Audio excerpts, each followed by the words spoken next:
I'll do 500K for 15%. For 15%? Yeah. Okay. All right. All 5 sharks will give you $1 million, $500,000 for Mark Cuban for 15%, and $500,000 split amongst the 4 of us for the other 15%. What was your biggest loss? My biggest loss was probably $1 million. There was this company that you would blow into it and it did alcohol detection. And it was a great idea. But like the guy, Charles, I look at his Instagram and he'd be in Bora Bora. And I look at his Instagram. This guy's jumping off. Yes. Charles Yim may be one of the smartest scammers that I've ever seen. He was able to get money off not just Mark Cuban, but 4 high-tier business moguls thought to be some of the great minds in entrepreneurship. How did he fool them all, take their money, and use it to vacation around the world? 2 weeks later, and he'd be in Vegas partying, then he'd be on Nectar Island with Richard Branson. And I'd text him like, what are you doing? You're supposed to be working. Oh no, I'm networking. Next thing you know, all the money's gone. First thing that he did was he made this product called the Breathometer, which at first glance looked like a product that could do very well. So you know how it goes. You eat some food, you have some drinks. Before you know it, the night's over and it's time to go home. And the most important question is, are you safe to drive? So that's why I created Breathometer, the world's first smartphone breathalyzer. Sounds like a good product. You plug it into your phone, open the app, breathe, and it'll tell you your breath alcohol level and if you're safe to drive. Rather test it out on your phone than on a policeman that could put you in jail. As Charles says, it will help you make Smarter and safer decisions. But there's one major problem with this product. I've thought one of the biggest issues around these things when the first handheld units came out was that you get arrested, or worse, you harm somebody because you're drunk, and you relied on the device to make your decision. Isn't that a huge liability to you? Your product has to be 100% reliable. If it's even a tiny bit off, it can cause various accidents and it's going to wreck your company. But this brings us to the second step Charles uses, which is... First and foremost, there's no replacement for good judgment. And so the Breathometer device basically promotes making smarter and safer decisions. We provide the instruction manual, we clearly label disclaimers throughout the app, and as long as we do our part in the due diligence and we uphold our side, we're in the clear. Yeah, we're gonna do our due diligence. Unfortunately, the statement would age like milk, not like wine. Charles and his company claimed that the device could calculate blood alcohol content from 0% to 0.25%. They also said rigorous government lab-grade tests proved the device accurately measured blood alcohol content. But the FTC would later find something completely different. They saw that the claims were false. They discovered it was not law enforcement grade and the device showed inaccurately low results. This in turn would give users a false sense of security if they can drive or not. But at the time, the sharks didn't know about this. So Charles moved on to step 3. Once you've convinced them that the risks are minimal and the potential is huge, these money-hungry moguls are going to do the obvious. Like sharks to blood, the offers come rolling in. Okay, I'm gonna make you an offer. What I'd like to do is offer you $500,000 for 20% of the company. I'll give you $250,000 for 15%. Here's what I'll do, Charles. I'll give you another $250,000 if Kevin will have me on that. I'll do it. And I'll give you another $250,000. I think I want to match what you're offering. $250,000. They end up reaching a deal where all of the sharks commit $1 million for 30% of the company. Now, what you're meant to do when you get cash in exchange for equity is use the money to grow the business. However, Charles had other ideas on his mind.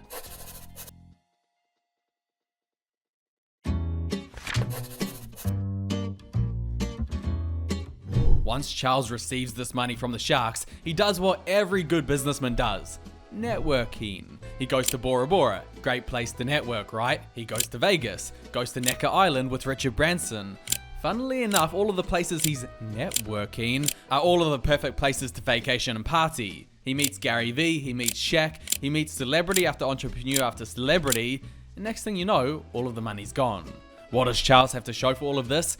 A loyal client base? Expanded company operations? A business that is even profitable?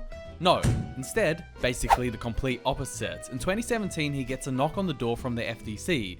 the last people he wants to hear from. They investigate the product and essentially find out it's one big scam. Their findings showed that the Breathometer knew the product frequently underreported BAC levels and knowingly made false marketing claims of accuracy. Straight away, they shut down the app, ordered Charles to offer customers full refunds up to $5.1 million in total. Charles may have scammed some smart billionaires, but on the good side, at least the customers were able to get their money back. Now, the good thing about scamming a billionaire is $1 million, it's not the end of the world. So the backlash from Mark Cuban, well, there wasn't any. Do you blow up on these guys, or you just? There's no point. Yeah, there's no point. It ain't gonna change. Ain't gonna get Maybe the he was money back. testing. To a billionaire, it's like losing a few $100s. It's annoying, would love to have the money back, but they're not going to spend any time or energy to get it back. So Charles, luckily enough, he kind of got away with it.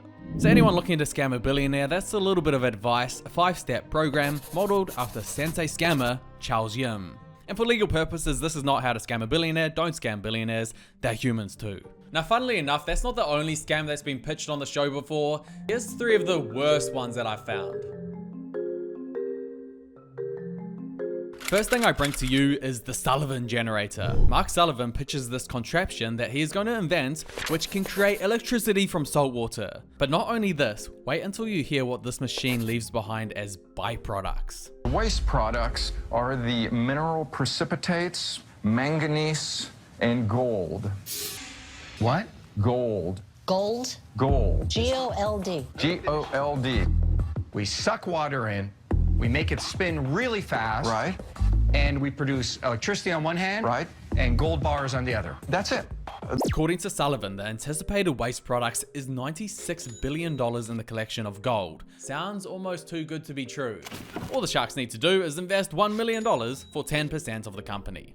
It's a very fine line of being a genius and crazy. I'm just asking you. My BS meter is going through the roof. It's going bing, bing, bing, bing, bing, bing, bing. I'm out.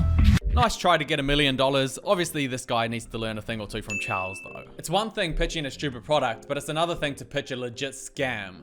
These guys did just that. So this is Dragon's Den. It's the British version of Shark Tank. Actually, the other way around, since Dragon's Den was made first.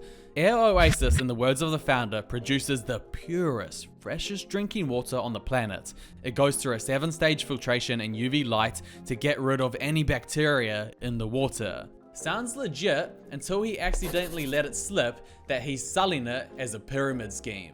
This is from the tap. That's what you clean your vegetables in. And this is our water. Ice cold, just with separated mineral grains. The people are taken on a part-time commission-only basis. They get £100 a sale. They do 3 in a week. They get 150 per sale. It's good old-fashioned pyramid, multi-level direct market. Barry.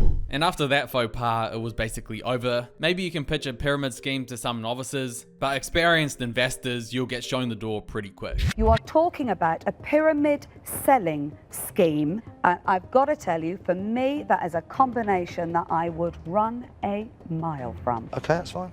So I have no reason to invest. I'm out. This one was also a scam, just the owner was better at masking it. What if I told you you can buy a watch that will increase your balance and restore your energy, simply through the power of negative ion technology? This guy, I'm not sure his name, he pitched the company ESO Watches, which balances the positive ions from electronic devices through its negative ion watches. How do you get the negative ions in this rubber band? When we're melting the silicone into the molds, we put the negative ion chemical into the silicone. With a wand? Cuban, typical Cuban, smelled straight away it was a scam and he didn't hold back. So I actually have a few watches for each of you guys to have.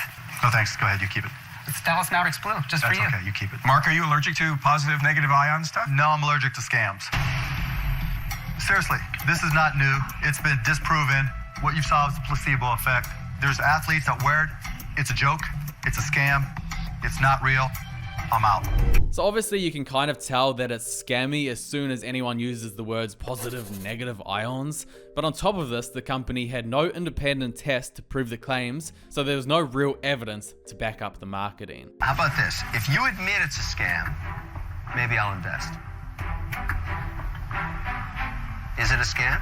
I don't believe it is. So I just talked about 3 very unethical business pitches, but these next 2 are just plain weird though, like very weird. I draw the cat that you describe. I want to draw a cat for you. I want to draw a cat for you. I want to draw a cat for you. I want to draw a cat for you. Steve Gatlin, he codes websites by day, but what he really wants to do instead is draw a cat for you. That's the business. You pay him $9.95, he draws a cat and he posts it to you. The crazy thing about this business, apart from the idea itself, is it's still going 11 years later. He sold over 21,000 cat drawings, Mark Cuban invested in it, and even today, he sold out 1 year in advance. So that one was weird, but actually worked. But this next one is just wrong on so many levels. What we have developed is a implantable Bluetooth technology. I'm sorry, where are you implanting this into another device? What are you implanting this into? No, it's actually going into your ear. Here's the surgery locations. This is just underneath the earlobe. The surgery location? This is surgery. You would be under anesthesia. Back in the day, headphones were quite annoying. Sometimes they would slip out, sometimes they weren't comfortable. Darren Johnson though had the answer to solve this. Surgically implant headphones into your ear. Recharging them? Easy, just plug your head into the charger. Replacing them? Easy, just get another surgery.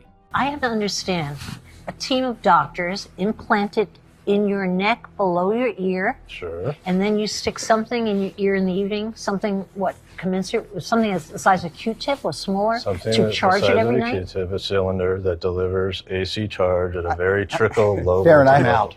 How do I do an upgrade? I go back and get another Well, operation? you would have to go in and receive an additional operation. Darren, I have a problem with that. I am out. This is the weirdest damn thing I ever heard.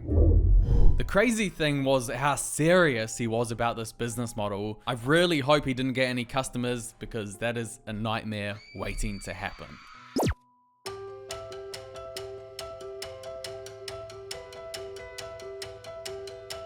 I know you thought they didn't exist, but sometimes good companies with a lot of potential come on Shark Tank. The doorbell has not changed since it was invented in 1880 until now. Introducing the Doorbot, the first ever video doorbell built for the smartphone. With Doorbot, you can see and speak with visitors from anywhere. Okay, it doesn't come across as a genius idea to begin with. Video doorbell where someone rings at your door, you can answer them directly from your smartphone and see who they are. But this is actually a useful product for millions and millions of people if, big if, you can market and sell it properly. This guy, Jamie, turns out he was very good at this. He was a phenomenal salesperson. You know, when you're sitting in the Shark Tank, you can feel the aura of greatness. He had it. Unfortunately for the Sharks, they all said no to investing in the company, which they would regret big time. I'm out. I just don't think it's for me. I'm out. It's that moment when I say you're dead to me. That price point is going to start dropping quickly as your volumes go up. When I jump in, I've got to add enough value that this company, instead of being worth $7 million, should be worth 80 million, 90 million. I just don't see that progression, and for that reason, I'm out. Oh, it would end up being worth a whole lot more than that. Doorbot, which changed their name to Ring, ended up as the biggest business in Shark Tank history. Jamie, the founder, sold the company to Amazon for over $1 billion, 3 times bigger than the next largest exit. He then appeared again on Shark Tank in 2018, except this time not as a pitcher, but as a shark. Lesson, be like Jamie, don't be like Charles. Spend your time and money building the business, not vacationing around the world for fun and for Instagram.